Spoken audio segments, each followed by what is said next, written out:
only Apefather in the house, actually in the car. Wow! So, I've been saying this over and over again. I believe I can outproduce everybody's portfolio. And I'm not saying that because I'm a wise guy. I'm not saying that because I'm trying to show off. I truly believe that my V for Victory project will outproduce everything that you have in your portfolio. I don't care if it's cryptocurrencies. I don't care if it's stocks. Here he is, the one and only Funky Sakota, the hater. Listen, I got 15,000 for my gold jewelry, and that went into my gold, okay, American coins and Buffalo, okay, coins. So it was, you know what I did, Funky Sahota, was that I decided that jewelry is not a good investment. It's not. It's cosmetic jewelry is the worst investment you can make. So what I did was I took all that money and put it into a very good asset. So you could say whatever you want. This looks nice and I'm happy with it. And that's it. And I don't care about resale value. I don't care about its value. I just care about the way it looks. I think it looks nice. And that 15,000 went into a good asset. So you could say anything you want, but I made a smart business decision. I can't outperform a team's portfolio. Okay, so then why don't you? Okay, listen, you know what I say to all the haters? Let me open the first casino. It's very simple. Give me super chats. We're talking about pennies. Look at me on the dollar. Like, you know how Back to the Future comes here, gives $1, he gives $2, he gives pennies. There's a way I see it. Look, if everybody in the movement, we had 8 million people in the AMC movement at one time, right? If everybody would keep coming to my live streams, give $1, give $2, let me show you that I could do this. Let me show you that I could outproduce everything. And what are you doing? $1? It's like not like when Back to the Future comes here. Think about this. It's like pennies in his pocket. That's it. Pennies in his pocket that he's given to me. Nothing. Nothing. And you know what?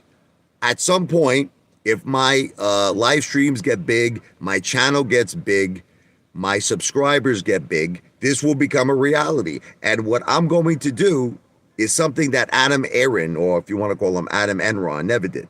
I'm going to open up all my books to my casino, to all of you. And that's when I go to a securities firm that specializes in securities, and I'm going to put together an offering. And now I give you the real opportunity. After you see the location, after you see my books, after you see everything, now you can potentially on project number 2 get involved if you're interested. But the way I look at it, why don't we make this a point prover? You're already doing everything else, right? You already have your stock portfolio. You already have your cryptocurrency portfolio or whatever it is you're investing in. Give me a chance with nothing, with the pennies in your pocket, super chats. I'm not talking about an investment. This is what's called a tip. It is a tip for entertainment purposes only, super chats. So this is not an investment. But you might say, why would I do this? Because I want to open up the door to a new industry. I want to open up the door to the casino industry. You'll never, listen to me, you'll never have this opportunity again, okay? There is never going to be another YouTuber who's going to do this. It's just going to be me, okay? So this is like the one and only opportunity that anyone would have, okay, to deal with a YouTuber like Apefather who wants to be CMOS, okay? You understand? You ever see the movie Planet of the Apes?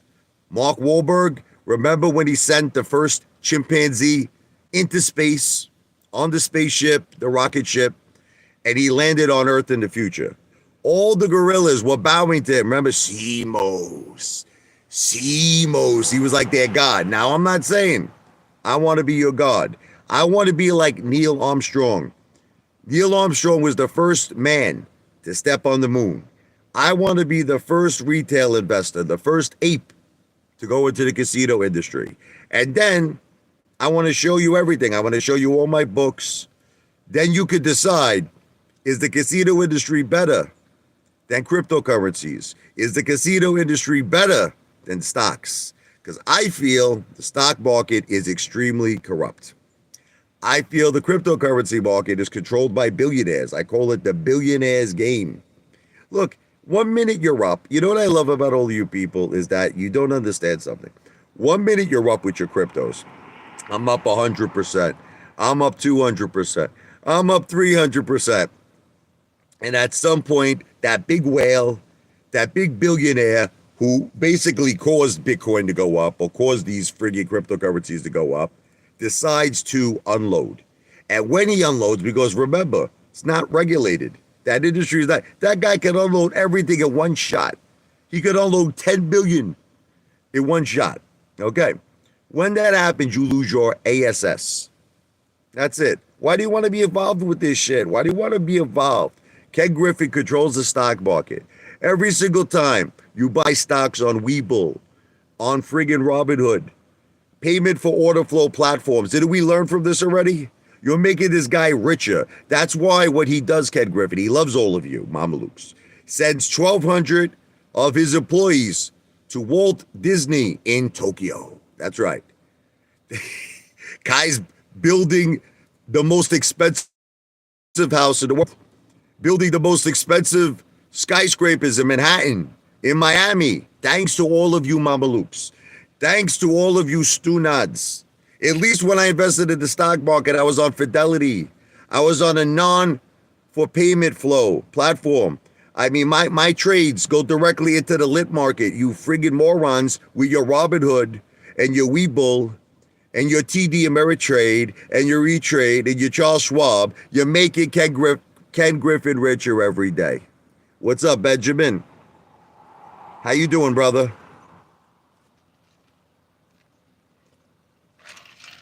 I don't need a job, Vladimir Putin. I'm self-employed. Odds don't need a job. You understand? Hold on here. I don't need a job, Vladimir Putin. I don't need no job. Okay. You need a job, not me. I don't need a job. I don't need no job. I'm not begging. I'm trying to do what's called a comparison, a contest. This is what you're not understanding, Detective Pikachu. And you're afraid. Detective Pikachu is afraid to give me a chance. I'm going to tell you the reason why. Because he knows deep down in his heart that my project, the V for Victory project, will prove to be a major success, will prove to be something winning for all of us eventually. It'll be a winning situation where now we could go into an industry that's basically no corruption. That's it. No more corruption. That's something that's not controlled by billionaires, not controlled by the 1%. That's it. It will just be us. We'll be the bosses like John Gotti. But Detective Pikachu is afraid of that. Because personally, I think he works for Ken Griffin, and he's afraid. He's afraid. I'm a threat. You know, see, right now, Ken Griffin doesn't know who I am. Let me tell you something. He has no idea who I am and could care less about me. Ken Griffin does not give a shit about me at all. I understand that. But if I pull off this V for Victory project, and I told Ken Griffin, because I'll send a message straight to Citadel, guess what? You know how I just raised billions of dollars? I'm going to tell him, okay, by getting all of your puppets, because that's what you are right now. Listen to me, you're all puppets. You're controlled. He's the puppet master. He's got you on the string, and he controls everything you do. And I'll tell him all of your puppets came to the Apefather, okay? And he's going to go, but believe me when I tell you, that is a threat to him, because his bread and his butter are puppets like you. You don't understand something. His bread and his butter is puppets like you that go into Robinhood, that go into all these payment for order flow platforms and buy and sell stock daily. You make that friggin' market maker. You make him billions. He effing loves you. And if he ever felt there was a threat, and he's like, wait a minute, what's happening here? Who's this Apefather guy? Why are people not investing anymore in the stock market? Why are people not investing in Robinhood in their Webull accounts? You know, because why? They found something better. That's right. Sometimes in life, you got a girl, right? Detective Pikachu has a man, but that's a different story. Okay. Some people may be into men like Detective Pikachu, but most of us men, we're into the female race. Now, what happens is that we may have a lady, you understand? And we think she's the best, man. Like, oh my God, she's giving us the best, you understand? But then we find one better. We find one that's doing like a friggin' movie. We think we're with Jenna Jameson or something, okay? The point I'm trying to say to you is that there's always a possibility for a better option. This is what I'm trying to make all of you understand. There is always a possibility for a better option. Benjamin Fraser, your way father. You should be Ken for the next, yeah, Ken Griffin, yeah, right. Young Cooter, what's up, brother? Apefather was a king for Halloween and didn't have to dress up. Thank you, Young Cooter. I love you, bro. I was just myself. You know, my daughter was Wednesday. My son Mike was a clown, scary clown. But listen to me. You know what the haters are afraid of? Like this moron, Funky Sakota, whatever his name is. Okay, you know what he's afraid of? The last thing they ever want is for me to be right. The last thing they ever want is for me to prove all of them wrong. Because they know deep down inside that my idea is going to basically be history in the making, and I'll tell you why. It's going to be history in the making. Because I'm going to be the first retail investor to do something that none of you ever did before. I'm going to be the first, okay? Which is going to open up a door to a new industry where there's no corruption, there's no Ken Griffin, there's no SEC, Gary Gensler, DTCC, FINRA, no more halts on stocks from the New York Stock Exchange. That's right. It's just going to be the golden friggin' road for me at first. I'll be honest with you, because for project number one, unfortunately, I'm funding it myself. I am not asking for any investments. What I ask for are super chats, which is tips for entertainment purposes only. Now, I know what you're thinking. You're like, but Apefather, why would I tip you? Like, what the F is in it for me? What's in it for you is what's called a new opportunity. This is what you're not understanding. If you help me establish myself, you ever hear the expression, you scratch my back and I'll scratch your back? You help me get established, that's when I go to the securities firm, a very prestigious one, the top of the line one. That's when I put together an offering. It's got to get approved by the SEC. And then I give all of you an opportunity in a new industry on project number two. But you might say, but AFL doesn't make any sense. It makes perfect sense. It makes perfect sense because right now you don't understand something. I'm not established. That's what you don't understand. I can't. Why would I put together an offering? Right? Look, no one knows who I am. No accredited investor would ever invest in me. They're going to be like, this guy's an idiot. Who the F is this fat mother effer from Jersey called Apefather? Okay, I don't have a proven track record of success. What I need to do is get a proven track record of success. And I am. I'm asking for the help of retail. Now, you might say, why? Why am I asking specifically retail? It's very simple. Because you already got screwed. This is what you all don't understand, because you still can't figure it out. Retail lost $350 billion in 2022. Okay. Now, whatever Lou is promising you with the cryptocurrency industry, whatever it is, XRP, Ethereum, Bitcoin, Stellar, whatever it lists to be, it's controlled by billionaires. It's like, you know what I like to say about that shit? Whatever it is, it's temporary. It's temporary, man. Like, you'll be up 100%, you'll be up 200%, you'll be up 300%, and whenever that whale, I've seen it happen 1,000 times already. Do you know how many times I saw Bitcoin crash already? Forget it, Madon. I can just tell you this. I saw Bitcoin crash so many times already that I lost count.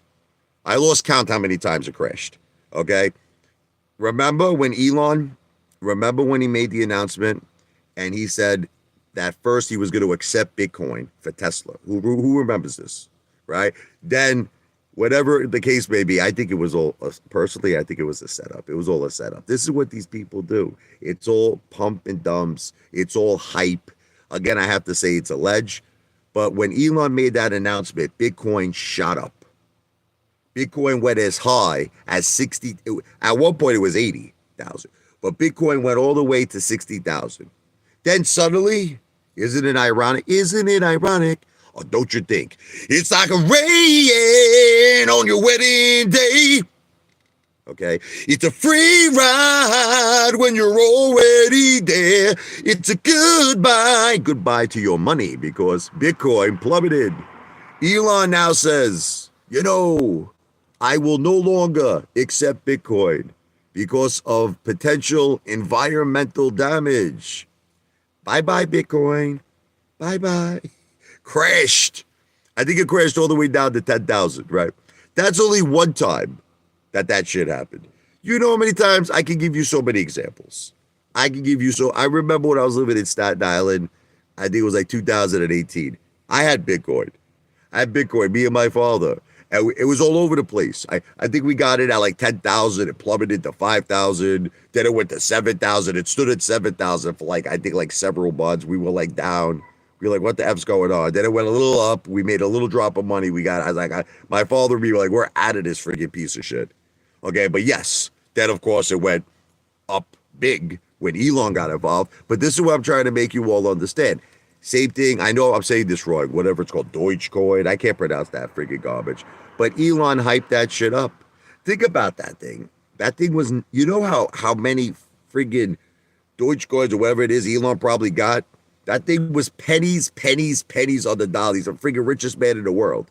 All right, he pumped that thing up to what, 73 cents? Guy probably made a fortune. And isn't it ironic? Don't you all think how that thing plummeted?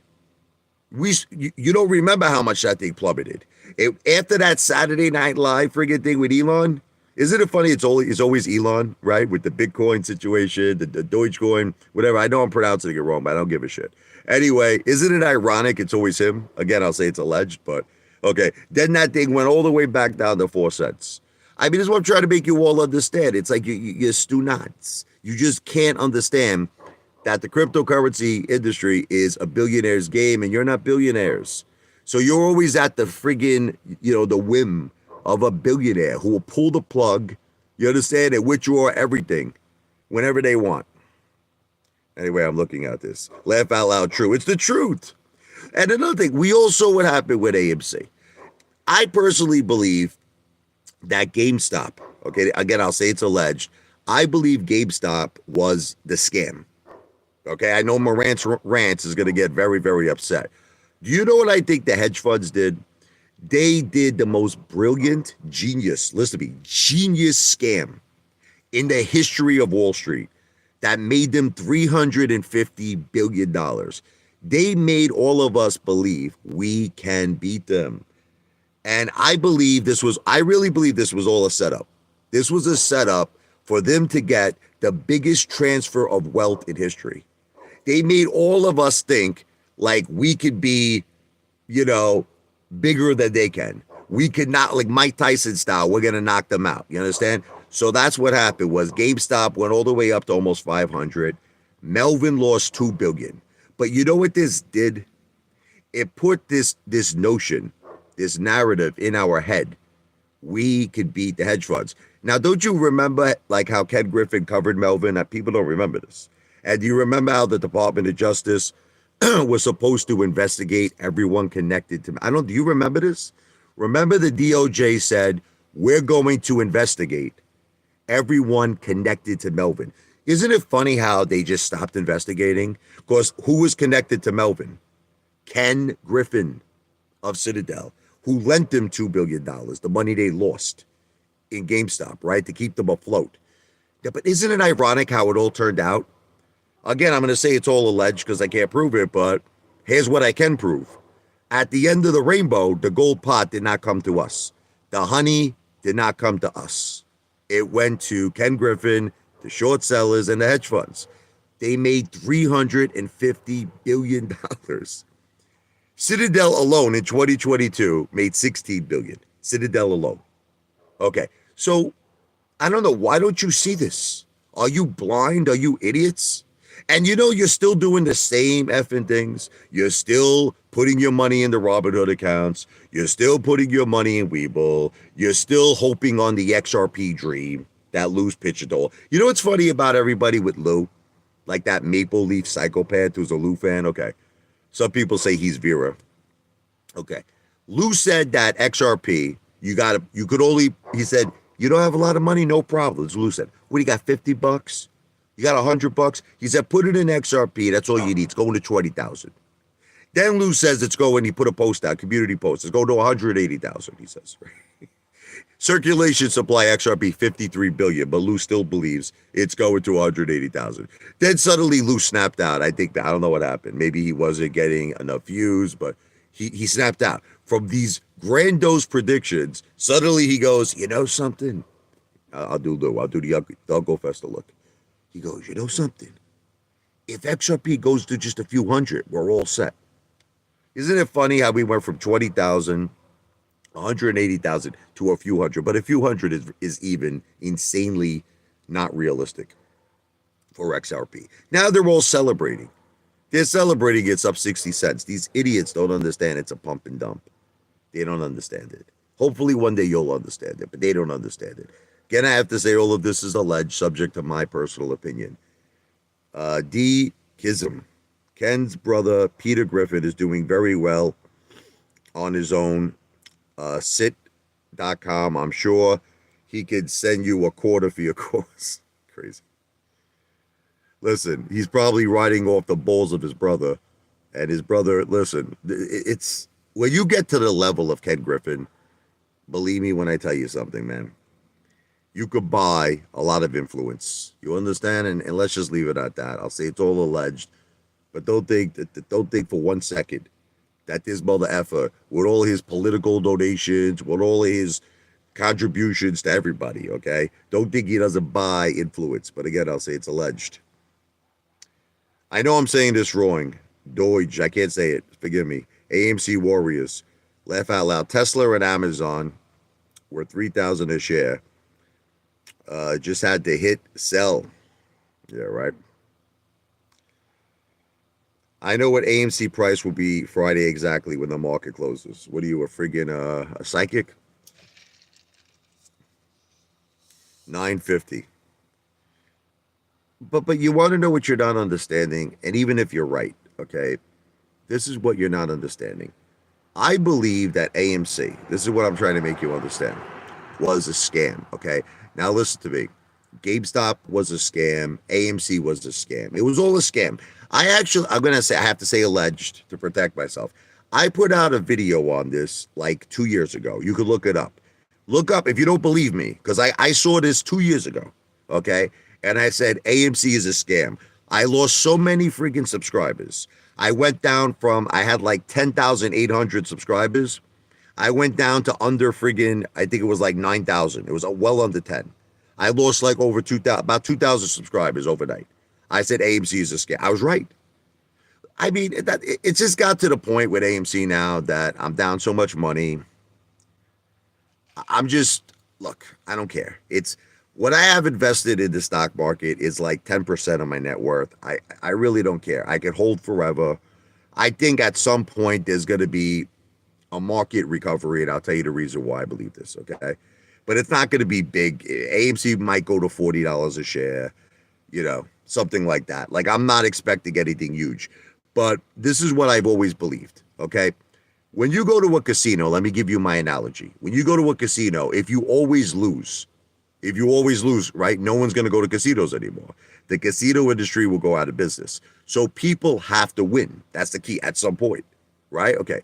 So it's the same thing with the stock market. You know how there's a bull market and there's a bear market? I'm going to give you my professional opinion, okay? I'm going to give you my hypothesis here of what I think a bear market is and a bull market. Bear market is the hedge funds and all the corrupt 1%, the Illuminati, whatever you want to call these people who truly run the world and who truly run all of these financial markets. Again, I'll say it's alleged, but okay, well, whoever you want to call the 1%, the corruption, what they do is this. They need to feast. Like, the movie, The Lost Boys, the vampires. Remember what he said? Keith Sutherland, he goes, we'll never grow old.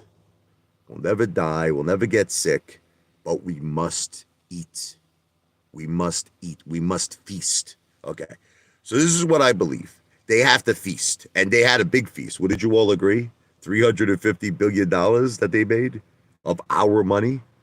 That's like I said, that makes Bernie Madoff. Remember how they all said Bernie Madoff was, we've never seen a bloodbath. I've seen this on every channel. We never seen a bloodbath on Wall Street like Bernie Madoff. $50 billion Ponzi scheme. What are they talking about? Bernie Madoff is amateur night at the Apollo compared to what happened to retail in 2022. We lost $350 billion. So the thing is, the hedge funds completed the biggest transfer of wealth to them from us. Okay, $350 billion. And they feasted like, forget about it, like King Arthur and the friggin' Knights of the Round Table. They had the greatest feast in the history of Wall Street. So I believe at some point, they're going to let the market go back to normal. You know, and you'll see it regulate, and you'll see AMC go up, you'll see GameStop go up. But it's not because of Adam Aaron. It's probably not even because of Ryan Cohen. It's just because that's what they have to do to keep people motivated. That's why the cryptocurrency industry is doing a little good right now, too. Because it got killed. It got destroyed. The cryptocurrency industry got destroyed. There's more bag holders in XRP than there is in AMC. There's more bag holders in XRP. So listen, at some point after they feast, they gotta have a little bit of things going back to normal. They have to do it. But then guess what happens? Then they feast again. So why do you want to be a part of that? Why do you want to be a part of something that you're a puppet, that you have no control? You're always at the whim of these whales and these billionaires. It's like you're a puppet. You're sheep. Sheep get slaughtered. And that's why the Apefather, I want to be a threat. I really do. I want to be a threat to all of these people. To all these friggin' 1% mother effers, corruption, billionaires. I want to do something that no one has ever done before. I want to start a new movement. Okay? And it's called the V for Victory movement. Okay, let me show you. The V for Victory movement. And what it is I want to be like CMOS. I don't want to repeat it. I want to be the first ape to enter the casino business. And I give you my word. You help me get established, one back scratches another back. I don't forget you. You understand? Project number 2, I go to a major prestigious securities firm. I put together an offering. It's got to get approved. It has to be legal. It has to be legal. It's got to get approved by the SEC. And then I invite all of you to join me in a new industry. Okay? The casino industry, the online casino industry, the sports betting industry. Hundreds and hundreds and hundreds of billions. No Ken Griffin, no Gary Gensler, no Adam Enron, no DTCC, no FINRA, no Holtz, no FTDs, no dark pools, no synthetic phantom shares. It's all gone. You're funny. Salud, Gentani, Scott. How you doing? It's probably going to be a gorilla mascot, Benjamin, but we'll talk about that. This guy is jokes because, Peter, listen to me. You're probably someone who works for Ken Griffin. You understand? He's probably a Citadel stake, this guy. Look, anybody who doesn't agree with my point of view, you're either stupid, okay, delusional, or you work for Citadel. You're a paid Citadel snake. Because, Peter, how could you deny that everyone did not get destroyed in the stock market and in the cryptocurrency industry? Are you denying that, Peter? Are you delusional? Seriously, what's wrong with you? I mean, you're saying I'm a joke. I'm someone who's trying to make a difference. I'm someone who's trying to make a change. You're just some idiot who makes $15 an hour working for Ken Griffin to polish his balls. You're the joke. Okay. Yeah, I've been bag holding for about 2 years, but I will buy AMC. See, this is what's happening. Listen to me. And if I'm saying it wrong, forgive me. Doge, AMC Warriors, okay, and then you got the moon there. This is what the hedge funds want from you, and this is what they want from all of you. Listen to me. I just explained to you what the bull market, I hate repeating myself. I just explained to you what a bull market and a bear market is. I told you they have to feast. Then they make things go back to normal a little bit. So that's what you're hoping for right now. That's what we're all hoping for. But what you don't understand is that this is not, they're never going to let us get rich. They're never going to let us be the 1%. They're the 1%. So at some point, they're going to pull the plug again. What I'm trying to make you understand is this going to keep repeating itself like a broken effing record. It's going to go back and forth like a windshield wiper. Boom, psh, boom, psh, boom, psh. So yeah, AMC might go back to $40. I do believe it, okay, because that's part of what these corrupt 1% and hedge fund mother effers do. They want things to go back to normal so all of us have hope again. But remember what I told you. They must feast. It's like the Lost Boys. It's like the vampires. They must feast again. So at some point, they will feast and AMC will go back down to the gutter. Okay? Like, there's no, I like to call it momentum. There's no momentum. There's no consistency in the stock market. There's no momentum. There's no consistency in anything, if you want to know the truth. In the cryptocurrency, to me, it's like, look, I once won the lotto. I once won $250,000. This is back in 2019. I haven't won since. It's 10,000 to 1 odds. I played a pick 4. I haven't won since, okay? So I haven't won since 2019. There's no consistency. There's no momentum. So it's the same thing in the stock market. Look, all of us might get lucky one day. You might get lucky, but it reminds me of the story with Teddy Zaid. I hate to bring him up, but there was a particular investor who contacted me by email. That was a retail investor, and he lost. Look, I'm sorry, but it's the truth. He lost a one to Teddy Zaid's place. He lost like $70,000. The guy was in tears, crying. Okay, but then on another play, he made like 10,000. And I remember Teddy Zaid was like promoting him. He was like, "Oh, one of my friggin' people in my Discord just made 10,000." He forgot to mention he lost 70,000 on a previous play. So the thing I'm trying to make you understand is if you look at your total portfolio, if you look at the total win-loss statement, it's the same thing. You know what it is with me? I used to go to casinos all the time. I was big, bro. I used to go to casinos almost 7 days a week. Because you want to know what it is, you never ever really look at your win-loss statement in total. You don't do it. So what you're doing is you're going day by day. One day you lose 5,000, right? Next day, whatever, you make 2,000. Next day you lose 3,000. Next day you make 3,000. But you know what we do, because we're all degenerates, okay? We're all degenerate gamblers. We never look at the losses. We never look at the losses. We only look at the wins. We only look at in the days where we hit. It's like Detective Pikachu, right? He tells me one day, I shorted Tesla. He says, I made $800. And then I said, how much are you down on AMC, right? 70,000. So he's forgetting the fact he's down 70,000 on AMC, but he's very proud of himself that he shorted Tesla and made $800. This is the mentality of degenerate gamblers. And that's what all of you are. I mean, I hate to say it, man. I hate to say it.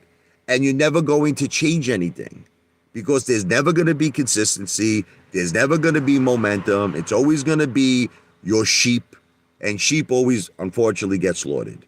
Now, if you don't want to be sheep and you want to be like John Gotti, you understand? You want to be the king of the mountain. You want to be the boss of bosses. You got to consider the V for Victory project. Okay? You help Apefather get established in a new industry. I tell you something. You know what's so funny about all of you?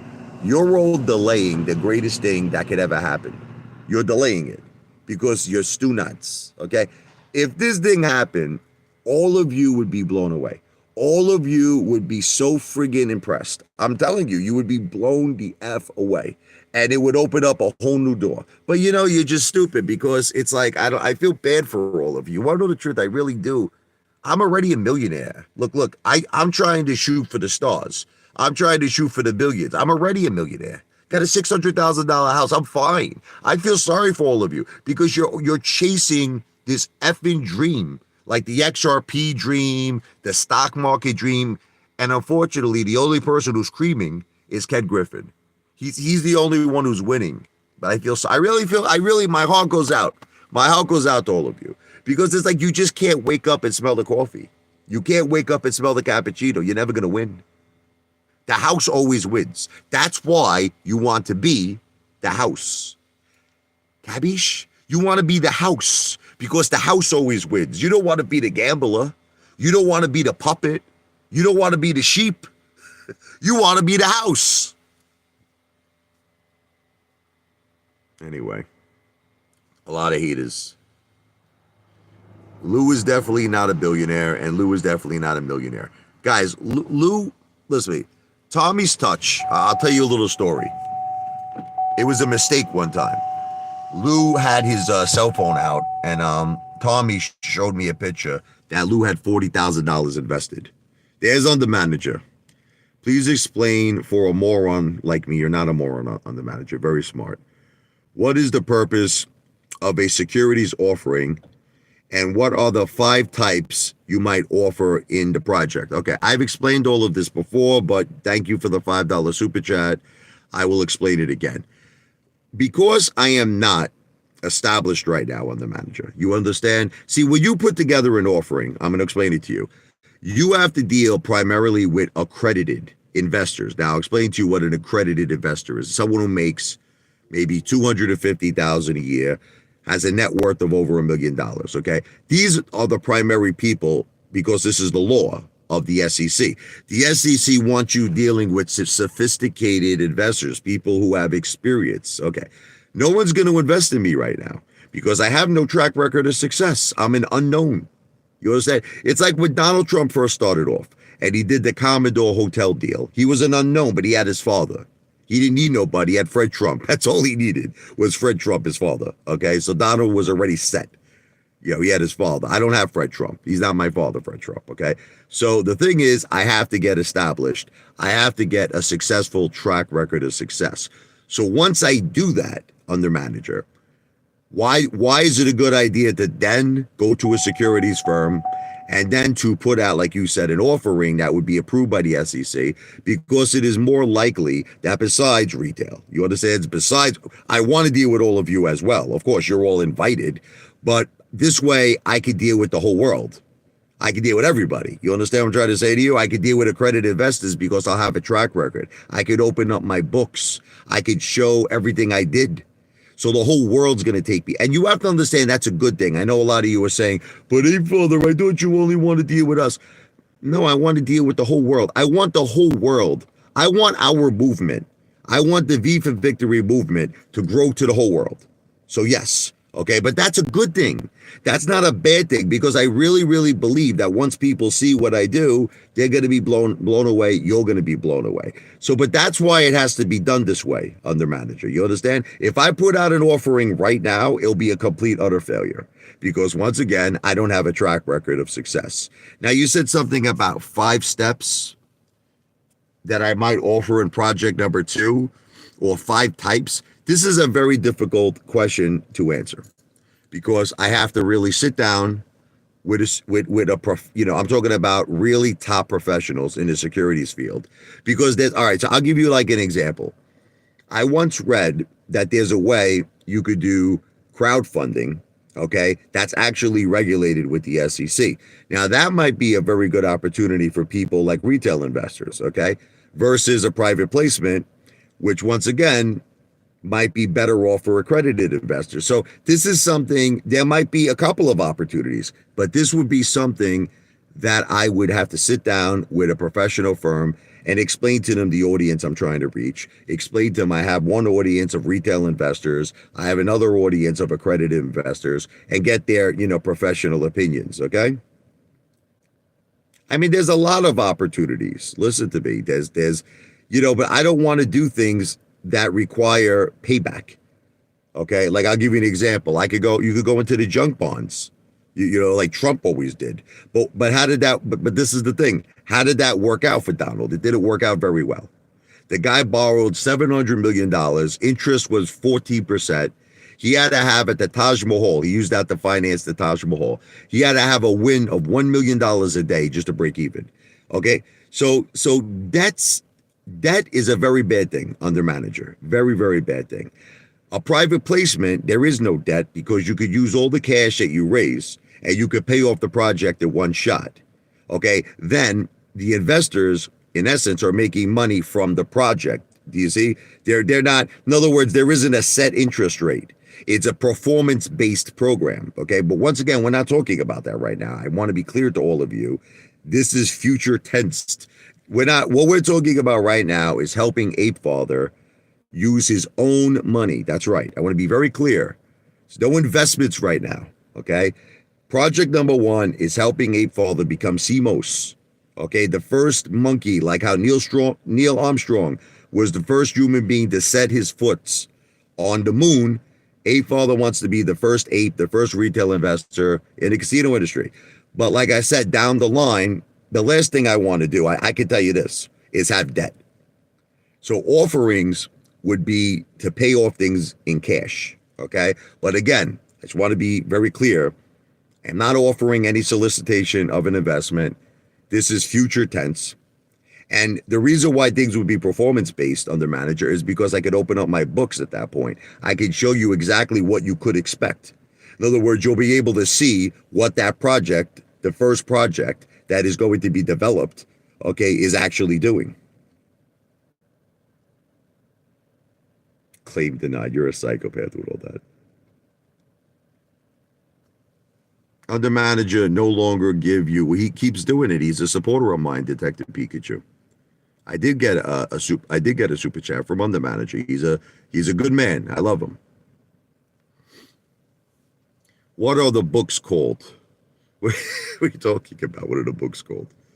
Listen to me, under manager. You know, Back to the Future is here. Here he is. I love Back to the Future. I appreciate under manager as well. Look, I want to show everybody, okay, what I like to call the gross. Okay. In other words, what are all the expenses, what's being laid out, and what's the net? Okay, the gross and the net. Okay, okay. But again, this is all future tense. You're a little under manager is, you know what the problem is under manager? You're not really quite, even though you're supporting me and I love you, you're not really quite understanding the main reason for the V for Victory project. But thank you for your super chat, even though you don't understand it. And thank you, Back to the Future. I love you, brother. Let me explain to you the real reason I'm doing this, because I don't think you get it. This isn't a question of the books, if you want to know the truth. This is a question that retail has been scammed over and over and over again. We lost 350 billion in 2022. If you watch my live stream from the beginning, I really don't want to repeat this. I told you how, in my opinion, allegedly, I feel GameStop was a scam. I believe AMC was a scam, okay, to draw retail in, to make them believe that we could beat the hedge funds. And it became the biggest transfer of wealth for the hedge funds in history. Like, again, Bernie Madoff is amateur night.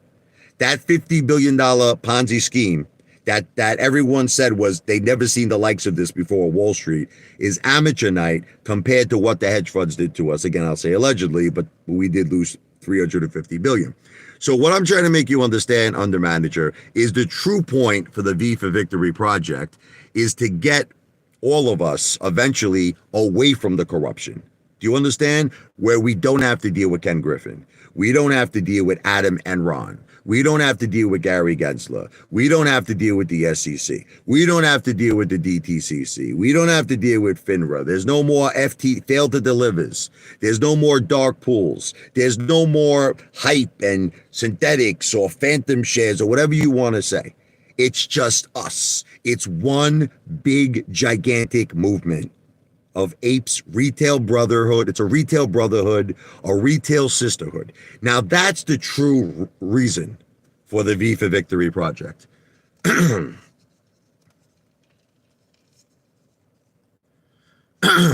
Under manager, I understand what you're saying, but the S&P 500s, is not what most people put their money in. Most people, especially retail, they want instant gratification.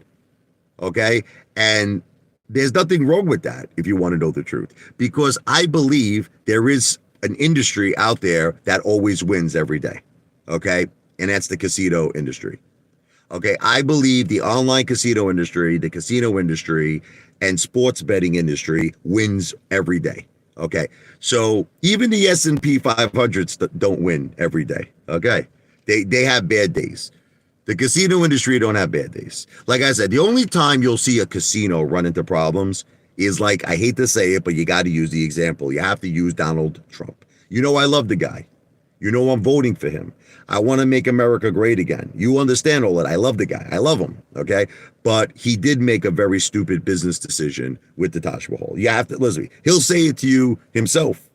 I mean, you know, the Taj did go into bankruptcy. He didn't go. See, a lot of people think he went into personal. He did not go into personal bankruptcy. His businesses went into Chapter 11. They just couldn't pay off the debts. Okay. And what I'm trying to make you understand is that I'm not a billionaire, but I know how debt could be a very wonderful thing, but that could also be your biggest enemy. That could be your, if you are too risky. He was too risky. You know what it was? Donald Trump was too optimistic with the Taj. He was too optimistic with paying 14% interest rate on that $700 million junk bonds that he borrowed. He had to do a $1 million win a day. No casino in the whole world was doing that. Okay. I don't know how he believed that the Taj was going to do it when no other casino in the world was. Donald always looked at the upside. He never looks at the downside. You know what I mean? And that really was a bad decision. It was. I mean, I'm sure you would admit it, but that was not his first two casinos are doing great. You know, the Trump Plaza and the Trump Marina, which was formerly the Hilton. Okay. Now it's the Golden Nugget. Okay. The land for the Trump Plaza, you know, it's funny. It's owned by Carl Icahn. It's still available in Atlantic City. It's crazy, right? He probably wants, that's in the center of Atlantic City. He probably wants a ton for that. It's still available. Okay. The Taj Mahal became the Hard Rock now. Okay. So that's the you know, future. What happened to the Trump casinos? You got the Trump Marina became the Golden Nugget, the Trump Taj Mahal. And you know what's crazy? Donald built the Taj Mahal for over $1 billion. Do you know that Hard Rock bought, okay, the building and the land of the Trump Taj Mahal for $50 million from Carl Icahn? Oh my God. Can you imagine that? Could you imagine that effing deal? This is what I'm saying to you, man. This is what I'm saying. When you got the money, man. Ooh. They paid $50 million for the land from the Taj Mahal and the building. Oh my God. When Trump paid over $1 billion. Unbelievable, right? That's what what happened was the Taj Mahal, yes. Trump started something called Trump Entertainment Resorts, you know, which he was in a lot of trouble, Donald Trump, okay, during this time in his life. And initially, the stock was a big success, but then it plummeted to like nothing. You know, it's, again, look, you know, I love the guy, but I don't agree with everything about Donald Trump, okay? There's certain things, you know, I love him, but you know what I love about Trump? I'll tell you what I love, and I'll tell you what I don't like, okay? I'm going to tell you what I love about him and what I don't like about him. I love his shrewdness. I love that he loves to win. He really has an amazing ability to win. But the thing I don't like is sometimes he wins at other people's like expenses. I'll tell you the truth. If you read about the story about the Taj Mahal, all of these patriots, great Americans, they were small business owners, they were contractors. You know, contractors typically don't receive payment up front. So what happens is they lay out all of the money for the supplies, and then they do all the work. And then they expect to get paid when they're done. You understand?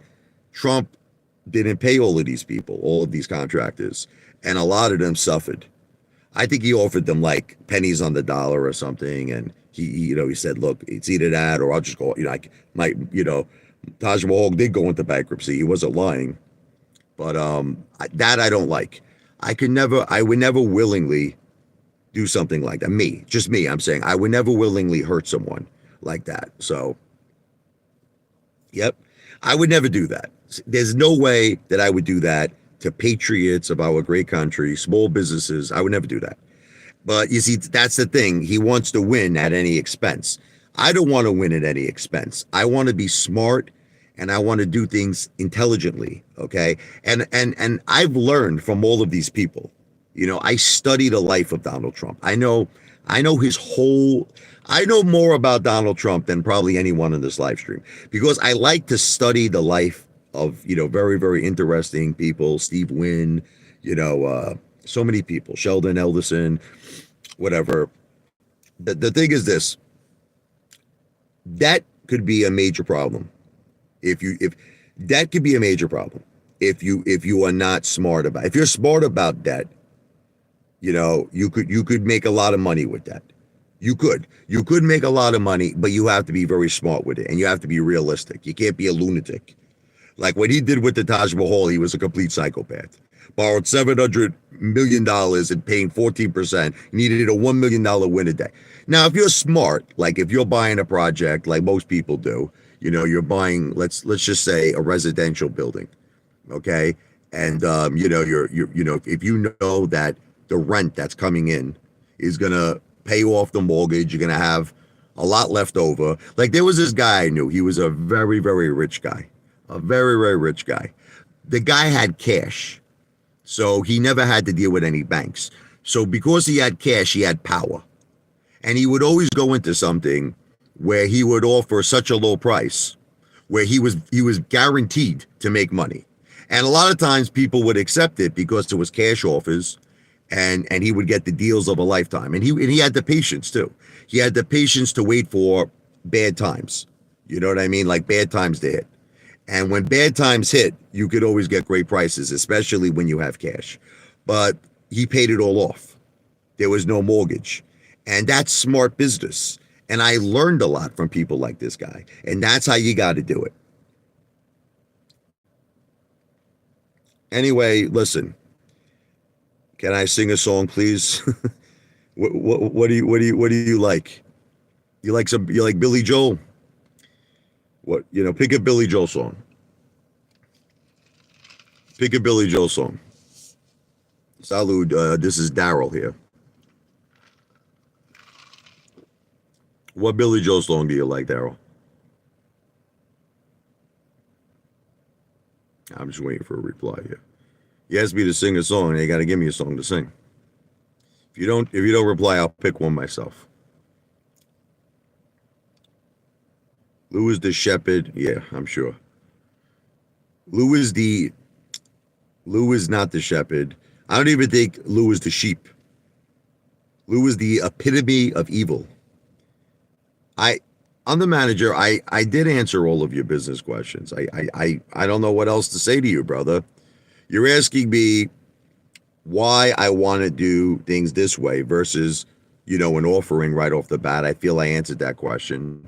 You asked me what the business scenes from an Italian restaurant. You got it.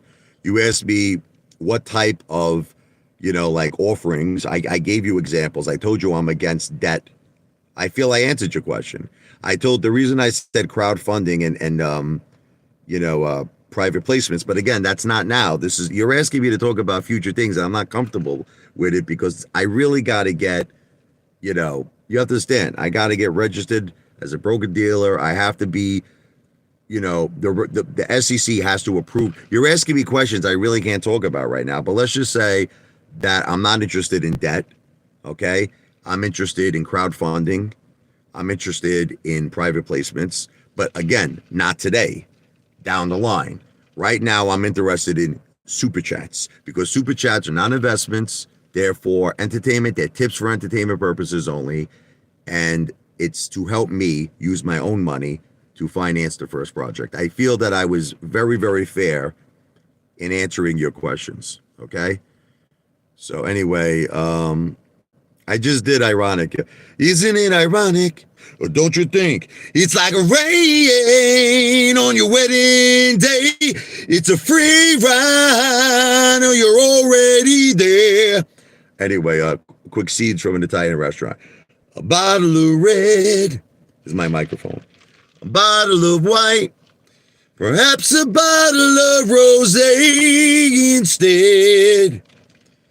You get a table near the street in our old familiar place. You and I, face to face. Whoa, a bottle of red, a bottle of wine.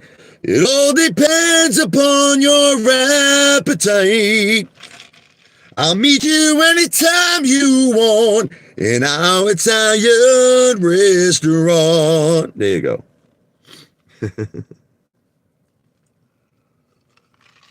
That was for Daryl, and I did Back to the Future.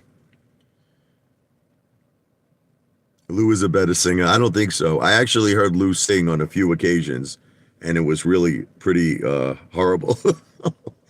Thank you. I think I'm the worst singer in the world. Okay. I'm a piano player. That's look, if you ask me my true expertise, it's the piano. Why do I sing? It's fun. It's fun. It's like, why do you have to be a professional basketball player to play basketball? Do you have to be a professional, golfer? Like, no. If you want to play golf, you know what I mean? I sing for fun, for recreation. On the manager, look, I just think that what you're trying to do here with me is you're trying to make me look like a jackass. And I don't know why you're doing that. Okay. The dark pools, I'll give you a quick example. Okay. Citadel Connect. Okay. And what they do, okay, is that this was something that was supposed to be reserved for institutional investors. Okay. When an institutional investor was making a very, very large purchase, or, whatever the case may be, a large sale, they didn't want, there to be a major interruption in the market. So they created the dark pools, which was a very smart idea for institutional investors. Okay. But what happened on the manager, if you take an example of Citadel Connect, they use this for very small orders.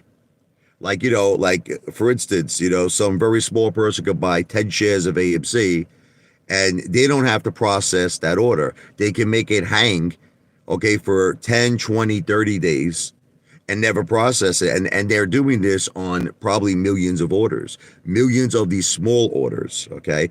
So they influence the price of the stock because they're holding back all of these buy orders. That's why I always suggest to people to do buy orders in a non-for-payment order flow platform so that your orders go directly to the lit market, okay? Does that answer your question? Okay, but did I answer your question on the manager? I feel like I've answered every question that you asked me. Because listen, I respect you. You give me super chats. So I want to be, fair. And I really think that I've answered all your questions. Anyway, if anybody wants to hear another Billy Joel song, let me know. Is this channel that's going to open a Burger King? No, I'm not interested in a Burger King. I'm interested in the casino industry. I'm interested in big money. I like to eat Burger King, though. I love Burger King, but I wouldn't want to own a Burger King now. Bull Breaker, you always ask me the same questions. And, it's annoying. Okay? It's annoying. No offense. How many keys are in a standard piano? This guy makes me laugh. 88. It's so funny, this guy.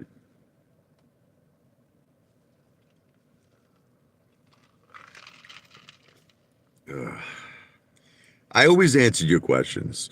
It's like, listen to me. I'll tell you what. Why don't we do this? You want to have a real challenge with me? Here's the challenge you should really want. Okay. Why don't you help me with the V for Victory project, all of you? Okay, like the way Undermanager does, and test me. You understand? Let's see how I do versus how all of you do. Now, see, that's the real test that I would love to have a competition with.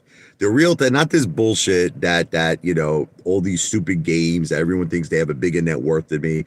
Listen, I'm not trying to come across. I just want all of you to know this. When I say I'm a millionaire, I think people misconstrue what I'm saying.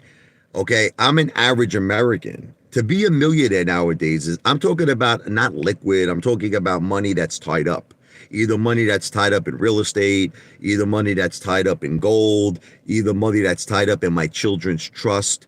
So it's not really, and the reason I consider my children's trust part of the family net worth, that's the key. Because at the end of the day, all of my money is going to my children.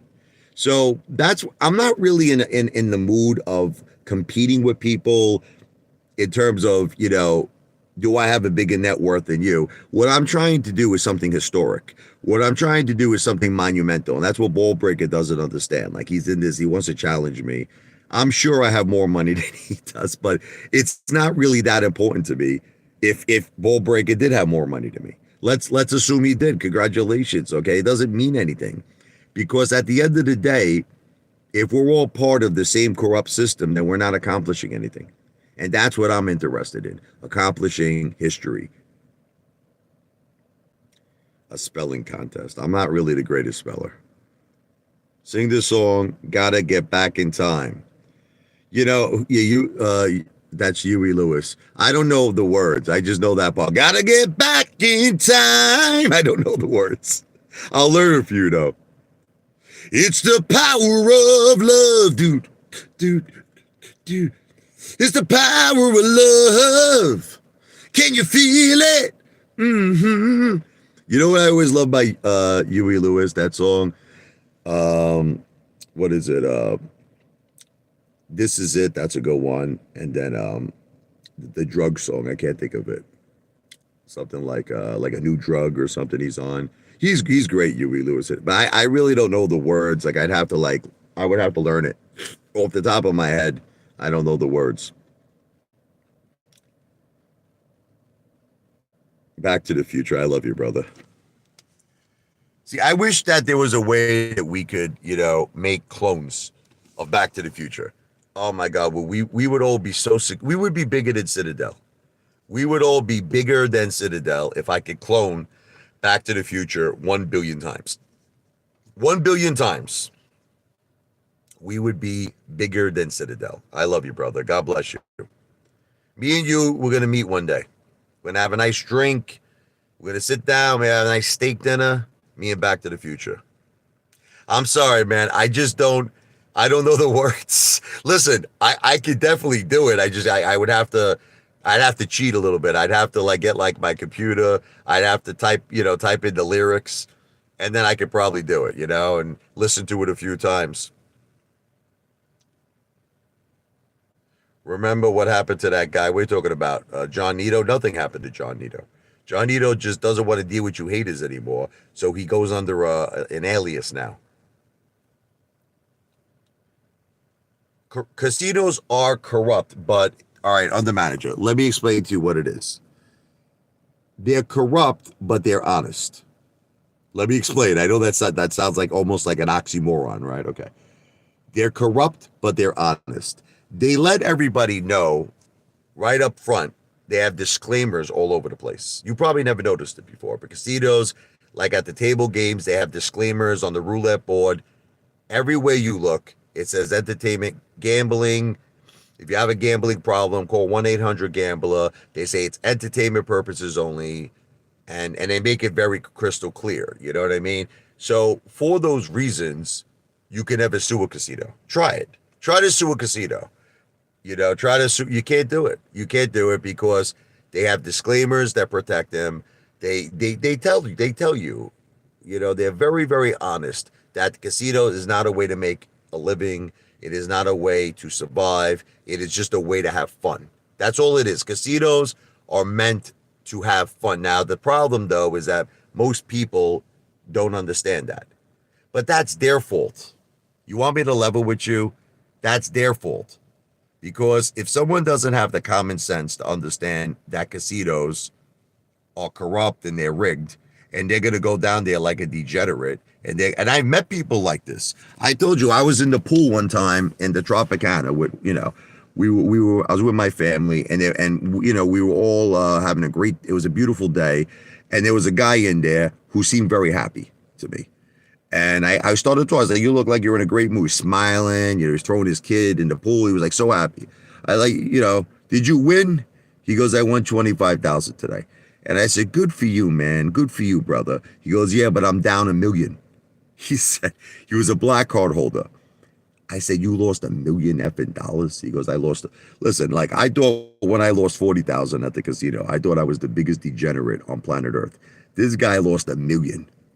So it just goes to see, but again, like same thing with AMC. Now there I lost more money in AMC, right, than I would ever lose at a casino. For me to lose 200,000 at a casino never would happen with me. I'm too disciplined because I know the casinos. Like I'm a type where as soon as I'm up, I leave now because I know it's only a matter of time that they're gonna take. They give you one window. A casino will always give you one window. So in other words, you're gonna be up at some point. That's it. That's the time to quit. It doesn't make a difference what the amount is. It doesn't make a difference if you're up $500, $1,000, $2,000, $200. You get one window, and that's it. Then it goes downhill. I've learned this from going to the casino for a very long time. That's called the bait and switch. Bait and switch. They give you a little bait. They make you think you're winning, and then they take it all away from you. And yes, I believe they probably could control the outcome. I'll say it's alleged, but I've seen too much proof of this. Like, all right, you want me to give you an example of how the casinos are rigged and controlled? Okay. I had this night one time where I lost like $7,000. It was like freaking crazy. I was having a terrible night. I was depressed. That's another thing. It's like, I was really down. And one of my friends, his name was Al. He was the pit boss. He says to me like this. He says, Rich, you look terrible. What's the matter with you? I'm like, Al, I got $20 in my pocket. I started with 7,000. I got $20 in my pocket from 7,000. He goes, you want to hear these degenerates? They're like, you want to bet the 20? I'm like, I can't bet the 20 because the table minimum is $25, right? So he says, Rich, for you, he says, I make the exception. In other words, the table minimum was $25. He goes, Rich, for you, I make the exception. He goes, you can bet the $20. So I was like, all right. I put 4 $5 chips on number 19 red.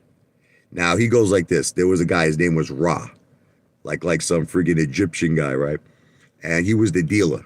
Okay. He goes, Ra, hit 19 for Richie right now.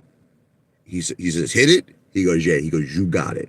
Now I'm laughing. I'm like, this is all bullshit, right? Do you know that he hit 19? You know what that proved to me at that moment? These friggin' dealers could hit any number they want. That's it. Doesn't matter what you bet. They could hit any number. I'll say it's alleged, but they could hit any number they want.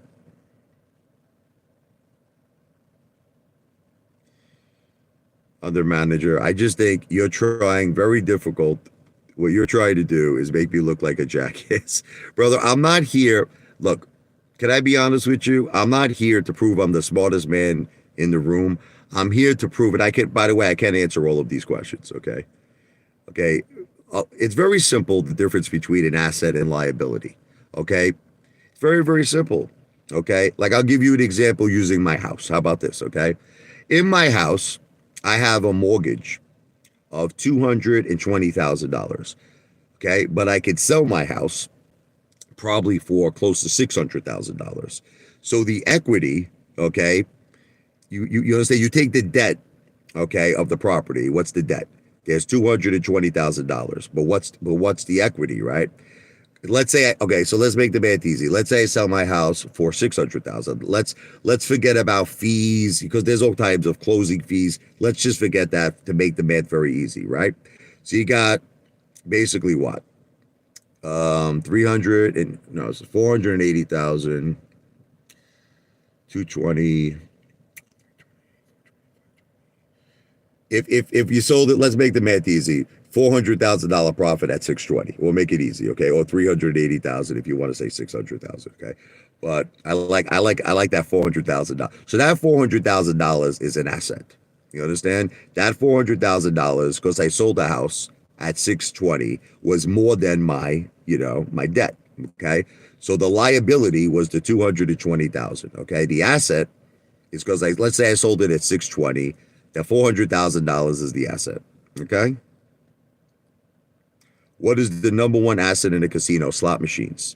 Slot machines make the most money in casinos. I studied that.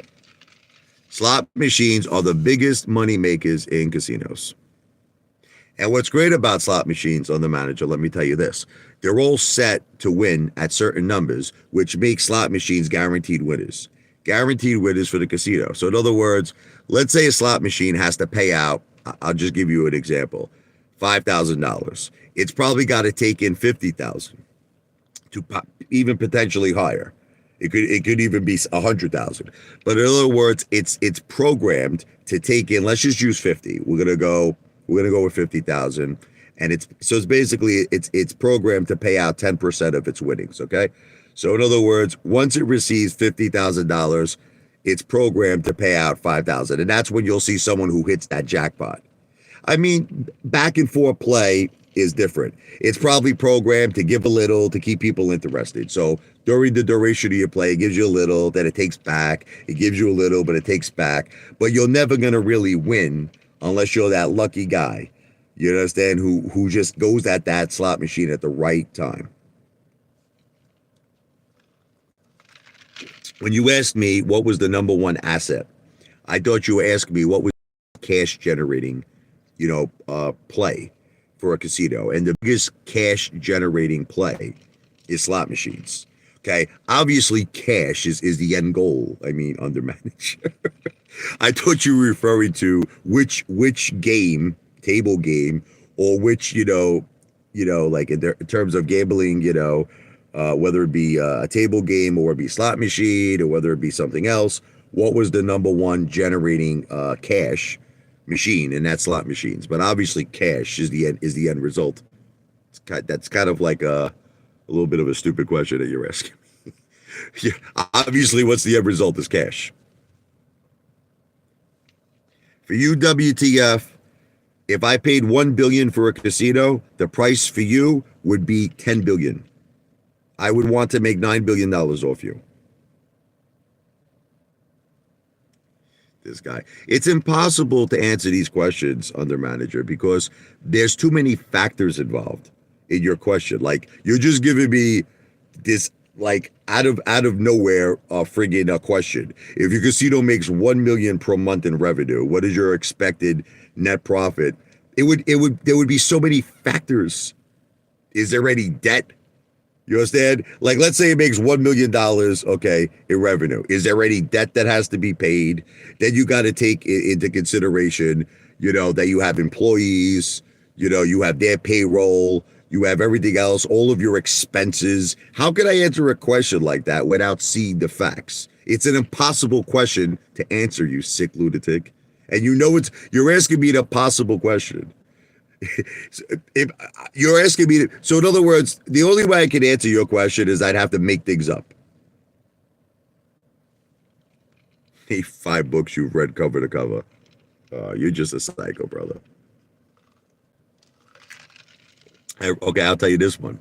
I've read every single Donald Trump book, all of his books, every single one, starting with The Art of the Deal. Okay, How to Get Rich, the Art of the Comeback. I've read every single Donald Trump book. All of them.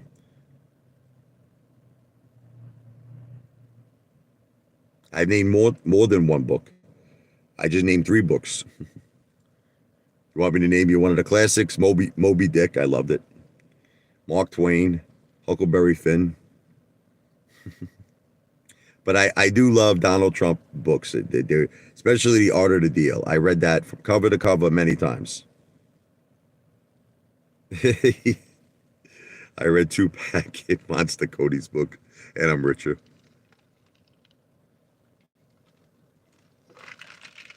By the time, crypto fan, that I have the necessary financing in place for my casino project where I'm using my own money, I promise you I will have a business or a financial degree completed. I'm literally only 20 credits away. So that will be completed. 100%. 100%, crypto fan. And you could bet on it. You could bet the whole bank on that one, that I will have a business or financial degree completed by the time I have the financing in place. So anyway, listen, I'm on here for about an hour 14. It's getting a little ridiculous. V for victory. Adrian, I'm being asked about books now. What books? I'm only 20 credits short. But this is what the problem is. I'm not going to lie to you. My original goal was to get a liberal arts degree. My concentration was music.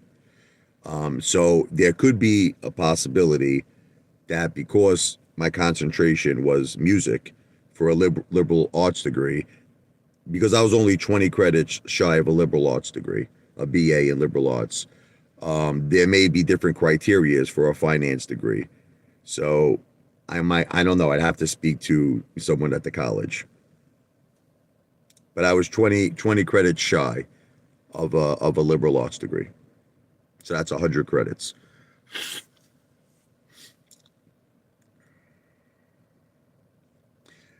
Well, the whole point, Vladimir Pusin, of your question is correct, and I agree with it. But you have to start somewhere.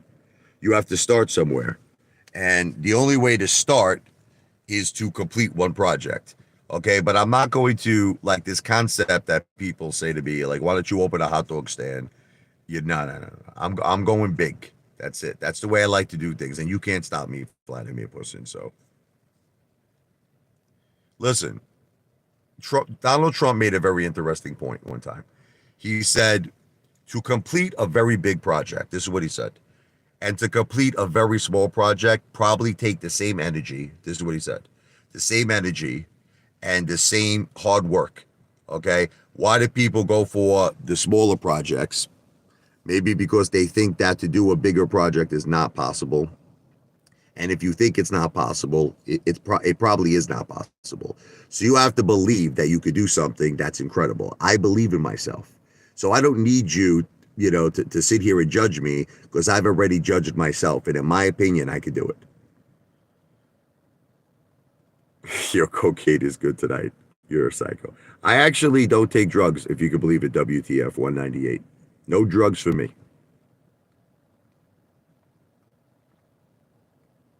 I love you too, Back to the Future. Have a good evening. I will say hello to Jen. God bless you, and thank you for your continued support. Antonio, nothing is a failure because you can't consider something a failure unless you complete it. Okay, so let me give you an example. Having an idea, in essence, is not a failure. Having an idea simply means that you have an idea. You can't call it a failure unless you complete that idea. You know what I mean? Because all it is an idea. You understand? So you're saying it's impossible. All right, let me give you an example of what I mean. Let me give you an example. Okay, I actually had the idea for Netflix before there was Netflix. Okay, I was sitting. You could ask my wife about this. We were sitting at a dinner table with her family, and I just said this was like This was like when I was like 19, when we were first dating, and I said I have this idea.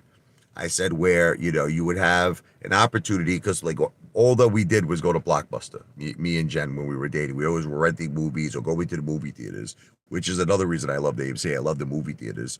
But I said I have this idea where you could just sit at home and literally have every movie at your fingertips. Okay, I had the idea for Netflix, but it was just an idea. I never completed it. I never got the funding. So let me make a point to you, Antonio Miranda. If I would have had the funding and I would have completed Netflix before Netflix did, the idea would have been a tremendous, huge success. So this is why, do you understand? So like if I would have came to you when I was 19, Antonio Miranda, and I would have said to you, Antonio, I have the idea for Netflix. Now you would have called it a failure, right? You would have said it's a failure, but it wasn't a failure. Netflix went on to become the most successful thing in the whole wide world. So you cannot judge an idea when it's just an idea. It has to be completed, the project. Now, once the project is completed, now you could call it a success or a failure, because then we see how the turnout is. But Vladimir, look, Pusin, would you agree that great men in history have accomplished, in some cases, impossible dreams? Okay? You got to have a dream, man. There are people out there who have accomplished amazing, amazing things. So when you say be realistic, there could have been a time where you might have thought, I'll just give you like one example. Warren Buffett. Okay. You might have thought Warren Buffett went to his relatives and he went to friends. Warren Buffett started with just $100 of his own money, and he borrowed $200,000 from friends and relatives who believed in him. Okay, they gave him money, and he went on to become a super success. But according to you, if you were one of Warren Buffett's relatives, Vladimir Putin, you would probably be extremely negative. You would say you're not realistic, you're a psychopath, you're a loser, you're this, you're that. Okay, so the thing I'm trying to make a point is, if someone would have came to you and said, look, this guy's starting with $100 of his own money, and he's going to go on to be worth tens and tens and tens of billions of dollars one day, you would probably be hysterical laughing. You would be laughing your ass off. But that's exactly what happened in the case of Warren Buffett. He started with just $100 of his own money. So would you consider that realistic?